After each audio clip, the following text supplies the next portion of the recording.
5 seconds. Briefly stated, the facts are that the landlord respondent filed suit for recovery of arrears of rent and ejectment with the allegation that the petitioner was a tenant of the disputed accommodation on monthly rent of rupees 50. Besides, he was liable to pay rupees 20 per month as electricity charges and rupees 7.50 per month towards house and water tax as part of rent. The tenant failed to pay arrears of rent after September 1982. He gave a notice demanding arrears of rent and terminating the tenancy. The petitioner, after have received it, did not comply with the same. The petitioner contested the suit. It was alleged that the rate of rent was rupees 20 per month. He admitted his liability to pay electricity charges at the rate of rupees 20 per month as well as water tax and house tax. He denied that he had received any notice. The trial court recorded a finding that the petitioner had received the notice.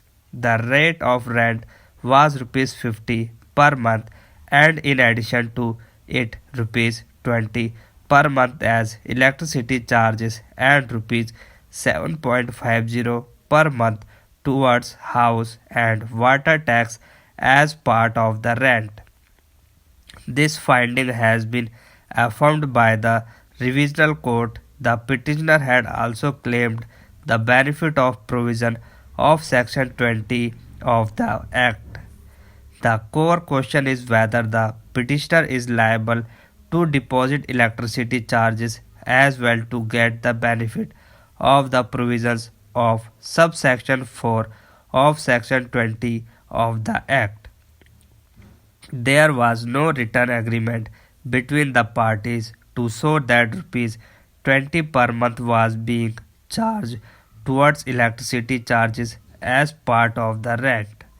The plaintiff and defendant both appeared in the witness box. The plaintiff as PW4 stated that the defendant was liable to pay rupees 50 per month as the rent of the accommodation, rupees 20 per month towards electricity charges and rupees 7.50 per month towards house tax. Section 105 of the Transfer of Properties Act defines the lease. The lessor is entitled to get consideration for the lease from the lessee which is agreed between the parties. In case a lessor provides other amenities or furniture in addition to the accommodation which has been let out, unless the intention of the parties is that the amount fixed to providing such amenities be also treated as rent, the amount taken separately for furniture and other amenities may not form part of rent. Normally, the electricity charges are taken by the landlord for the purpose that he is providing electricity to the tenant, and for such facility he has to pay the amount of electricity charges to the electricity board or such authority from whom the electricity connection has been taken, and the landlord is liable to pay for the consumption of electricity by the tenant in absence of any specific agreement or proof.